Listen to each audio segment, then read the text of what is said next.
Hello everyone. So what we did in the last class? In the last class, we discussed some terminologies that are frequently used in statistical physics or when we study probability. Now what we'll start with today? We'll start with basic ideas about probability. Now this is just a repetition. You have already studied about probability in detail in your 11th and 12th standard. So what is probability and why do we use probability? जैसे मैंने पहले बताया था कि when we talk about statistical physics और statistics में हम बात करते हैं when the number of particles are very large. ठीक है, हमने पहले ही ये चीज मैंने लास्ट क्लास में बताया था कि जहां पर स्टैटिस्टिक्स हम यूज करते हैं वो हम उन्हीं सिस्टम्स में यूज कर सकते हैं जहां पर नंबर ऑफ पार्टिकल्स जो है वो बहुत ज्यादा होते हैं. So basically in statistics we deal with macro systems. Already define किया था मैंने what are macro systems. Macro systems वो systems होते हैं जिसमें number of particles जो है बहुत ज्यादा होते हैं. ठीक है ना, इतने सारे पार्टिकल्स हैं तो हर एक पार्टिकल की इंडिविजुअल इंफॉर्मेशन निकालना मुश्किल है. So what we do basically we make a guess about the behaviour of particles within the system. अब ये जो गेस है इस गेस को हमें बेटर करना है. This becomes better with the theory of probability. So now what is probability? The theory of probability, it is a method for making better guesses. तो अब ये कैसे होगा? What is probability?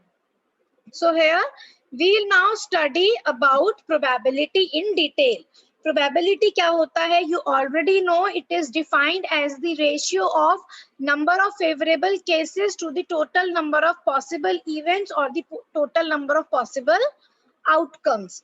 So probability of a particular event may be defined as the ratio of favorable ways denoted by capital W in which the event occurs to the total number of possible ways which is denoted by capital T. So probability of an event, if it is denoted by capital P, then this becomes equal to capital W divided by capital T.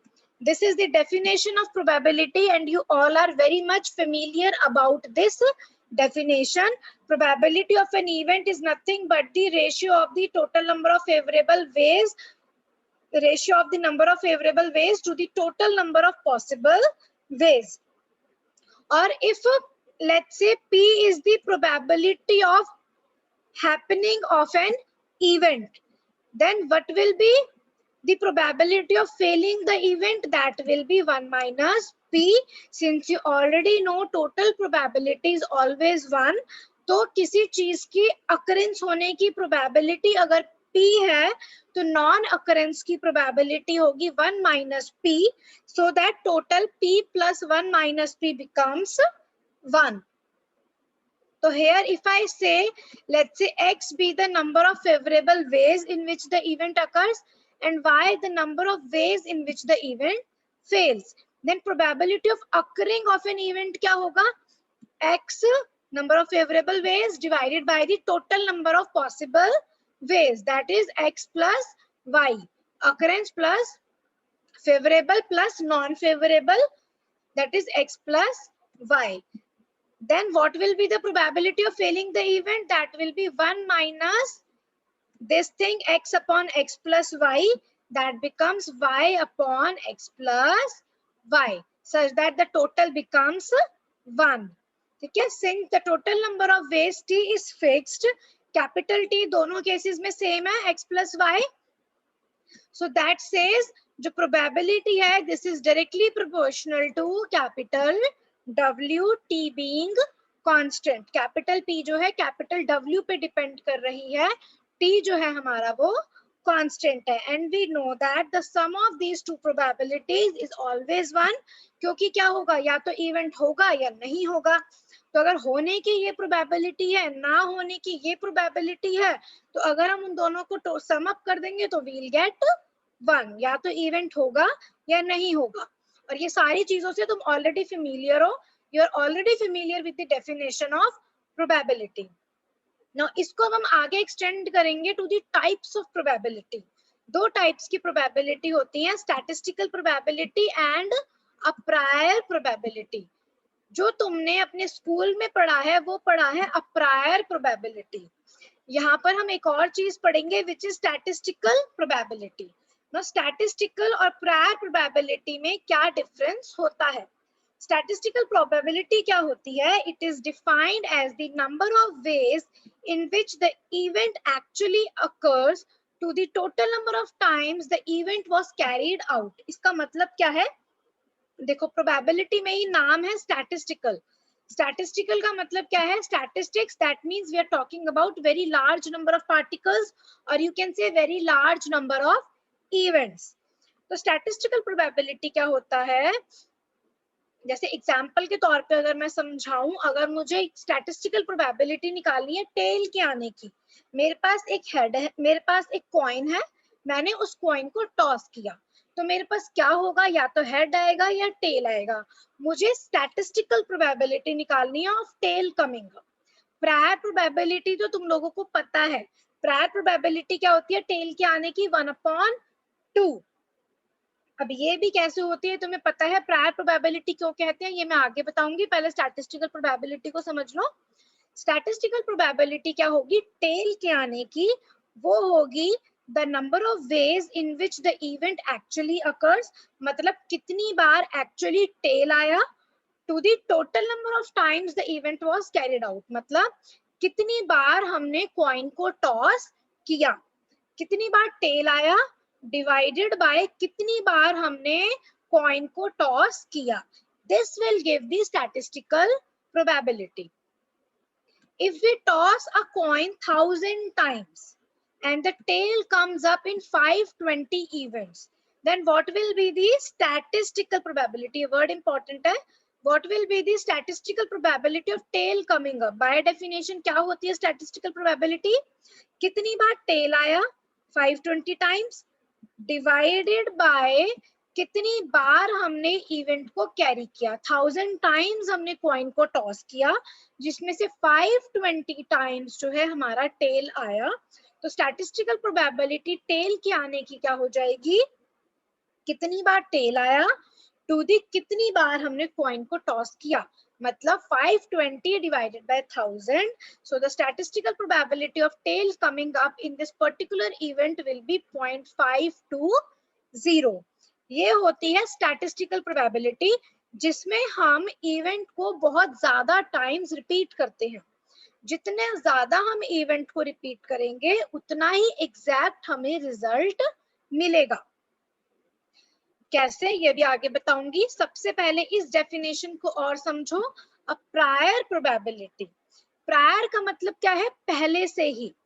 वो probability जब हम कोई experiment कर रहे हैं या किसी event को कैरी कर रहे हैं, कैरीड आउट कर रहे हैं, उससे पहले ही हमें पता है प्रोबेबिलिटी क्या होगी। जैसे हमने एक कॉइन को टॉस किया, हमें पता है या तो हेड आएगा या टेल आएगा, हमें पहले ही पता है अगर चाहे हेड आए चाहे टेल आए प्रोबेबिलिटी होगी 1/2। Both the events are equally likely. So prior probability क्या होता है? जो जनरल डेफिनेशन है प्रोबेबिलिटी की, वो प्रायर प्रोबेबिलिटी होती है ratio of the number of favourable cases to the total number of equally likely cases. This is denoted by small n upon capital N. ये वही हमारा W और T हो गया एक तरीके से। Now for example, जब हमने किसी कॉइन को टॉस किया तो कॉइन जो है उसमें या तो हेड आएगा या टेल आएगा। सिर्फ दो ही पॉसिबल वेज हैं, of which one favors the head up and other favors the tail up. तो प्रायर प्रोबेबिलिटी हेड के आने की 1/2 होगी, टेल के आने की भी 1/2 होगी। इसी तरीके से अगर हमारे पास एक डाइस है, हमने उसको थ्रो किया, तो किसी भी नंबर के आने, चाहे 1 आए, 2 आए, 3 आए, 4 आए, 5 आए या 6 आए, कोई भी नंबर आने की जो प्रोबेबिलिटी है वो क्या होगी? 1/6। ये ऑलरेडी तुम्हें पता है। प्रायर प्रोबेबिलिटीज जो है तुम ऑलरेडी पढ़ चुके हो अपनी स्कूल टाइम में। स्टैटिस्टिकल प्रोबेबिलिटी तुम्हारे लिए थोड़ा सा डिफरेंट हो जाता है। तो इसका मतलब क्या है? प्रायर प्रोबेबिलिटी जो है it is independent of the experiment. Experiment हम कितनी बार कर रहे हैं, कितनी बार नहीं कर रहे, उससे प्रायर प्रोबेबिलिटी पे कोई फर्क नहीं पड़ेगा। It is based on the concept of equal possibility of occurrence of the event. कोई भी इवेंट जो है उसके अकर होने की पॉसिबिलिटी इक्वल होगी। हेड या टेल्स दोनों में से कुछ भी आए, दोनों को आने की प्रोबेबिलिटी सेम होगी, हाफ और हाफ। इसका मतलब क्या है, it can be known prior to the performance of the experiment. तुम्हारे हाथ में एक कॉइन है, तुमने अभी कॉइन को टॉस किया भी नहीं, फिर भी तुम्हें पता है चाहे हेड आए या टेल आए प्रोबेबिलिटी हाफ होगी। ठीक है, तो एक्सपेरिमेंट करने से प्रायर ही हमें रिजल्ट पता है, उस प्रोबेबिलिटी को हम कहते हैं अ प्रायर प्रोबेबिलिटी। तो it is specified on the basis of common sense. It exists in our mind prior to and independently of experiment. तुम्हारे पास एक डाइस है, डाइस को थ्रो करने से पहले ही तुम्हें पता है चाहे 1 आए, 2 आए, 3 आए, 4 आए, 5 आए या 6 आए, प्रोबेबिलिटी जो है एक पर्टिकुलर फेस के ऊपर आने की 1/6 ही होगी। ठीक है, अब हमें ये जानना है कि ये जो स्टैटिस्टिकल प्रोबेबिलिटी है और जो प्रायर प्रोबेबिलिटी है इसमें क्या रिलेशन है। देखो, स्टैटिस्टिकल प्रोबेबिलिटी जो है वो प्रायर प्रोबेबिलिटी के इक्वल तब हो सकती है when event occurs a large number of times. देखो, ये क्वेश्चन एग्जाम में आ जाता है, like what is the relation between statistical and prior probability. तो इसको करने के लिए सबसे पहले you will define what is statistical probability, then you will have to define what is a prior probability, and then you can write this line. This is very important line, that the statistical probability tends to be equal to the prior probability when the event occurs a large number of times. ऐसा क्यों होता है, जब हम event को बहुत ज्यादा बार करते हैं तो उस केस में स्टैटिस्टिकल प्रोबेबिलिटी प्रायर प्रोबेबिलिटी के इक्वल हो जाती है। कैसे, ये हम एक एग्जांपल से समझेंगे, वहां पे ये और अच्छे से समझ में आएगा। So we will consider the simplest example of tossing a coin. देखो, अगर मैंने सिर्फ कॉइन को एक बार टॉस किया, ठीक है, तो मेरे पास या तो हेड आएगा या टेल आएगा। लेट्स से मेरे पास हेड आया, तो स्टैटिस्टिकल प्रोबेबिलिटी क्या होगी, हेड आने की। हेड हमारा कितनी बार आया, एक बार आया। कॉइन को हमने कितनी बार टॉस किया, एक बार किया, तो स्टैटिस्टिकल प्रोबेबिलिटी हेड आने की 1 हो गई। टेल आने की, टेल हमारा कितनी बार आया, 0। कितनी बार हमने कॉइन को टॉस किया, 1 टाइम, तो टेल आने की स्टैटिस्टिकल प्रोबेबिलिटी हो गई 0। पर प्रायर प्रोबेबिलिटी दोनों ही केसेस में क्या होगी, 1/2, दैट इज 0.5। तो अभी स्टैटिस्टिकल प्रोबेबिलिटी और प्रायर प्रोबेबिलिटी एक दूसरे से बहुत दूर है। स्टैटिस्टिकल प्रोबेबिलिटी हेड आने की 1 है, प्रायर प्रोबेबिलिटी हेड आने की 0.5 है।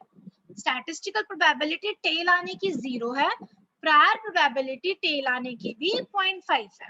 Now we will increase the tossing. Let's say we are now tossing the coin 500 times, तो let's say उसमें 270 times head आया और 230 times tail आया। तो statistical probability head आने की क्या होगी, 270 divided by 500 which is 0.540, और tail आने की probability, statistical probability क्या होगी, 230 divided by 500 which is 0.460. So both of them are very nearly equal to the prior probability 0.5.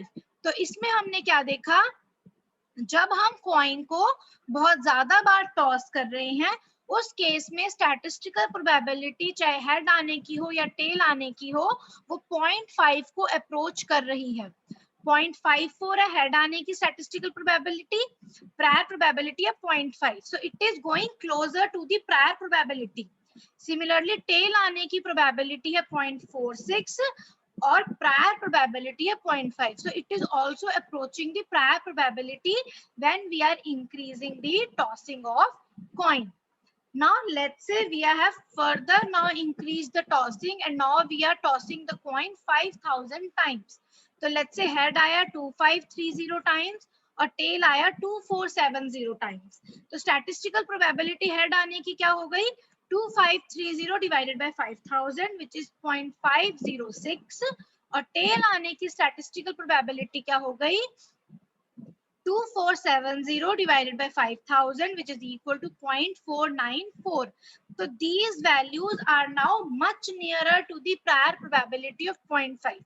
So यहाँ पर we can conclude that Statistical probability is equal to the prior probability when the event is made to occur a very large number of times. अगर event को हम बहुत ज्यादा बार repeat करेंगे तो उस केस में स्टैटिस्टिकल प्रोबेबिलिटी जो है it will approach the prior probability. और if the number of times we are repeating the event that tends to infinity, then in that case we can say that statistical probability is equal to prior probability. ठीक है, तो I hope यहाँ पर सबको clear होगा what is probability, what is statistical probability and what is a prior probability. अब हम एक example देखते हैं. Here we have to calculate a prior probability of drawing a king out of a well shuffled pack of cards. हमारे पास total cards कितने होते हैं 52. हमारे पास टोटल किंग कितने होते हैं 52 कार्ड्स में 4. तो हमें प्रोबेबिलिटी निकालनी है of drawing a king out of the well shuffled pack of 52 cards. तो प्रोबेबिलिटी क्या होगी 4C1 डिवाइडेड बाय 52C1. ये तुम ऑलरेडी इस टाइप के न्यूमेरिकल्स जो हैं अपने स्कूल में कर चुके हो. So these are just repetitions that are going on. So this is nothing but you already know how to open the combinations. पहले भी पढ़ चुके हो और मैंने last class में भी बताया था. So this is nothing but 4 upon 52. 4 हमारा क्या हो गया 4 is the number of favorable cases to the event. 4 king होते हैं divided by the total number of possible cases which are 52. इसको करेक्ट करना, यहाँ पे 56 लिखा हुआ है. This is not 56, this is 52. तो प्रायर प्रोबेबिलिटी हो गई 4 upon 52 which is 1 upon 13. So prior probability is the simple probability. Now next we'll do two theorems. One is the addition theorem of probability and another one is the multiplication theorem of probability. दोनों से already तुम लोग familiar हो. Addition theorem of probability क्या कहती है? According to this theorem, for mutually exclusive events, if the probability of occurrence of one event is P1 and that of the other event is P2, then the probability of occurrence of either of them is P1 plus P2. इसके जब numericals आएंगे exam में तो इस चीज का ध्यान रखना. अगर इस टाइप का क्वेश्चन आता है like what is the probability that it is either this और दिस, उस केस में you have to apply the addition theorem of probabilities. जहां पे ईदर वर्ड आ जाता है वहां पर हम एडिशनल थ्योरम लगाते हैं. इस एग्जांपल से क्लियर हो जाएगा. एक हमारे पास बैग है which contains 5 red 8 white and 10 black balls. If a ball is drawn from the bag, what is the probability that it is either white or black? Total number of balls हमारी कितनी हो गई 5 + 8 + 10 which is 23. तो probability क्या होगी of drawing the white ball. Total white balls हमारी 8 हैं तो probability will be 8 upon 23 or you can say 8C1 upon 23C1. Similarly, probability of drawing the black ball will be 10C1 upon 23C1 which is 10 upon 23. Now we have to find the probability that it is either white or black. So we have to find the probability of white or black ball. So we have to use the addition theorem of probability. 10 upon 23 plus 8 upon 23 which gives 18 upon 23. इस type के numericals भी तुम लोग already अपने school में कर चुके हो.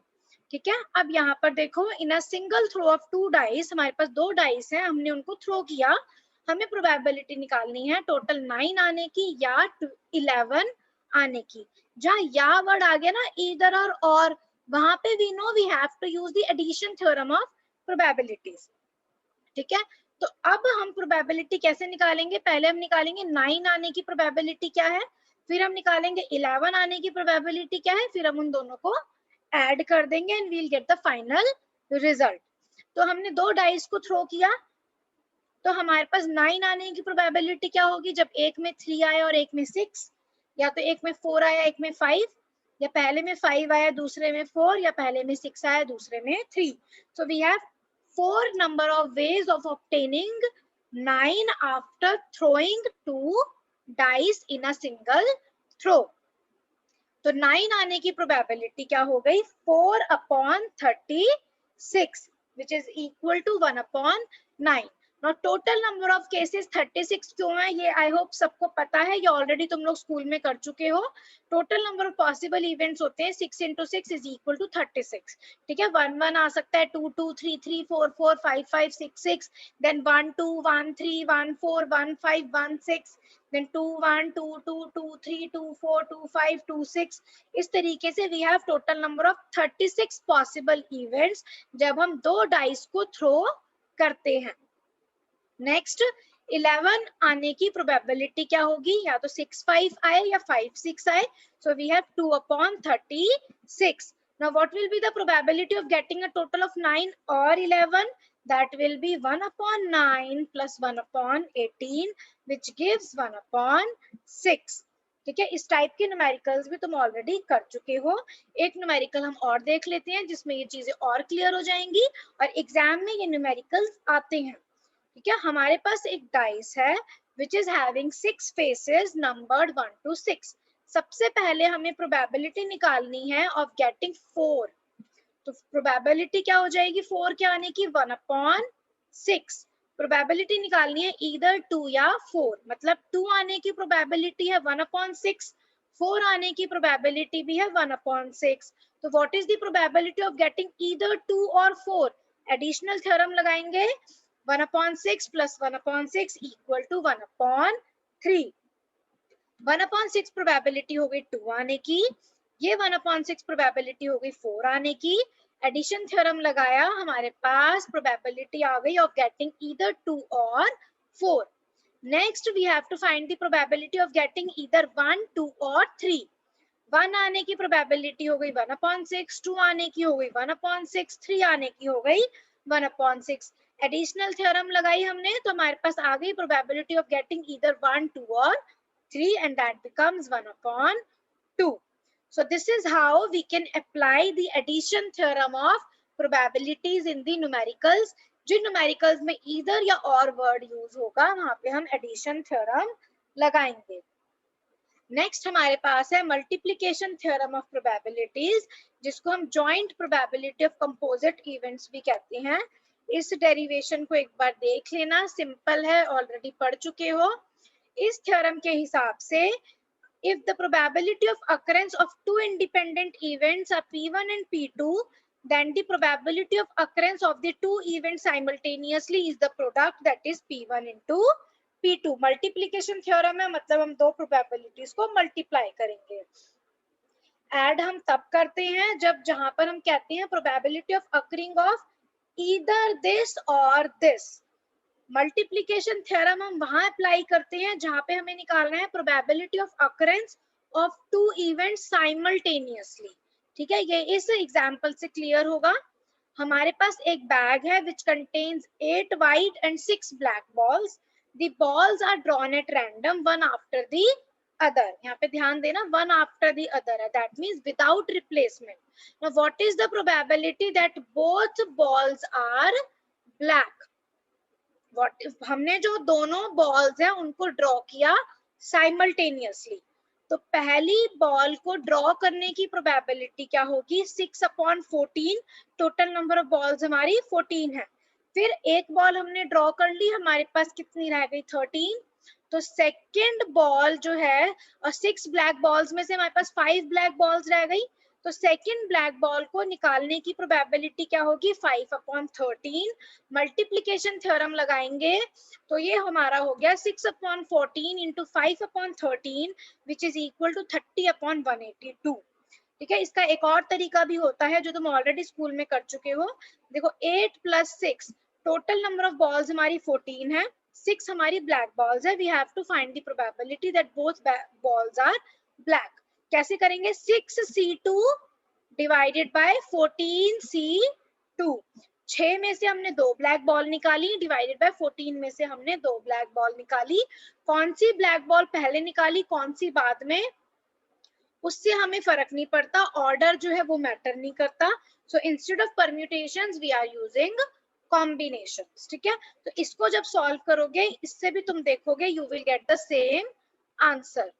Now this is another example we have 3 similar dice. Now we have 3 dice, ठीक है, having 6 faces numbered 1 to 6, ठीक है, and they are thrown simultaneously, ठीक है, simultaneous throw है.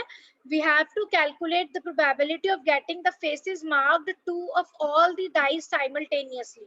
जहां पर simultaneously word use हो जाएगा वहां पर we have to use the multiplication theorem of probability, ठीक है. ये मैं बार बार बता रही हूँ, जहाँ ईदर और वर्ड यूज होगा वहाँ एडिशनल थ्योरम लगाओगे, जहाँ साइमल्टेनियसली वर्ड यूज होगा वहाँ मल्टीप्लिकेशन थ्योरम लगाओगे. तो पहले डाइस में 2 आने की प्रोबेबिलिटी क्या होगी 1/6, दूसरे डाइस में 2 आने की प्रोबेबिलिटी क्या होगी 1/6, तीसरे डाइस में भी 2 आने की प्रोबेबिलिटी क्या होगी 1/6. So what is the probability of getting the faces marked 2 of all the dice simultaneously? 1/6 into 1/6 into 1/6, which is equal to 1/216. Here we have applied the multiplication theorem of probability. Okay, now next we will study some probability considerations. इसमें कुछ study करने लायक नहीं है, ठीक है, ये तुम्हें already पता है. ये क्या कहता है, एक केस अगर हम लेते हैं, we are tossing a coin. जब हम किसी कॉइन को टॉस कर रहे हैं तो हमारे पास 2 प्रोबेबिलिटी होंगी, either we will get head up और we will get tail up. So both the events have equal chance of coming up, ठीक है. तो इसका मतलब both the events are equally likely events, या तो हेड आएगा या टेल आएगा. हेड आने की प्रोबेबिलिटी 1/2 होती है, टेल आने की प्रोबेबिलिटी 1/2 होती है. इसमें यही लिखा है जो मैं इतने टाइम से बता रही हूँ. सिमिलरली जब हमने किसी डाइस को थ्रो किया, हमें पता है डाइस पे 6 फेसेस होते हैं, तो टोटल सैंपल स्पेस क्या होगा, मतलब total number of possible events क्या होंगे, या 1 आएगा, 2 आएगा, 3 आएगा, 4 आएगा, 5 आएगा या 6 आएगा. सो these 1 2 3 4 5 and 6 these are the sample points, ठीक है. डाइस जो है हमारा होमोजीनियस है, रेगुलर है, बैलेंस्ड है, तो सारे 1 आना, 2 आना, 3 आना, 4 आना, 5 आना या 6 आना, कुछ भी आना जो है, सारे इवेंट्स जो है they are equally likely. All the outcomes are equally likely. 3 आने की प्रोबेबिलिटी क्या होगी 1/6, 2 आने की प्रोबेबिलिटी क्या होगी 1/6. सिमिलरली 1 आने की भी, 4 आने की भी, 5 आने की भी और 6 आने की भी. नाउ नेक्स्ट ये कहता है ऑड नंबर्स आने की प्रोबेबिलिटी क्या होगी. हमारे पास कितने ऑड नंबर्स हैं डाइस पे, 1 है, 3 है और 5 है. तो probability of getting odd number क्या होगा 3/6 which is 1/2, ठीक है. ये तुम्हें ऑलरेडी पता है. नेक्स्ट हमारा क्या है, probability of the dice coming up with a number less than 6. ये एक तरीके से तुम्हारे डिफरेंट एग्जांपल्स हो रहे हैं कि एग्जाम में कुछ आएगा तो तुम निकाल सकते हो. हमने एक डाइस को थ्रो किया, हमें प्रोबेबिलिटी निकालनी है कि what is the probability of coming up with a number less than 6. मतलब या तो 1 आएगा या 2 आएगा या 3 आएगा या 4 आएगा या 5 आएगा. तो टोटल कितने पॉसिबल वेज है 1 2 3 4 and 5. So probability of a number getting less than 6 will be 5/6 since we have 5 numbers which are less than 6. अब यहाँ पे एग्जाम्पल देखो, ये a dice is tossed once. एक डाइस को हमने टॉस किया once. What is the probability of the dice coming up with number 8? 8 number होता ही है डाइस पे, तो प्रोबेबिलिटी क्या होगी 0/6 equal to 0. Now what will the probability of dice coming up with a number less than 8? Less than 8 हमारे पास कितने numbers है 6 है, 1 2 3 4 5 6. तो प्रोबेबिलिटी क्या होगी of getting a number less than 8, 6/6, और we can say 6C1/6C1 that is equal to 1. ठीक है. आई होप ये सबको समझ में आ रहा है. I think I am not going fast.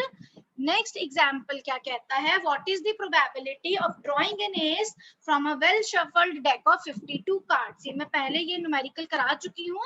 अच्छा, उसमें हमने किंग किया था ना. एस हमारे पास कितने होते हैं, एस भी हमारे पास 4 होते हैं, तो 4C1/52C1 और 4/52 equal to 1/13. So this is the probability of getting an ace from a well shuffled deck of 52 cards. Now we have next example. We have a card. A card is drawn from a well shuffled pack of 52 cards. What will be the probability of getting a queen of hearts? Heart में कितनी queen होती हैं? हमारे heart में 1 queen होती है, तो probability क्या होगी? 1C1/52C1 that is 1/52। हमारे पास एक क्वीन होती है हार्ट की। नेक्स्ट, अब यहाँ पे देखो ईदर वर्ड आ गया, that means we have to use the addition theorem of probability. हमें प्रोबेबिलिटी निकालनी है of getting either a queen और अ जैक।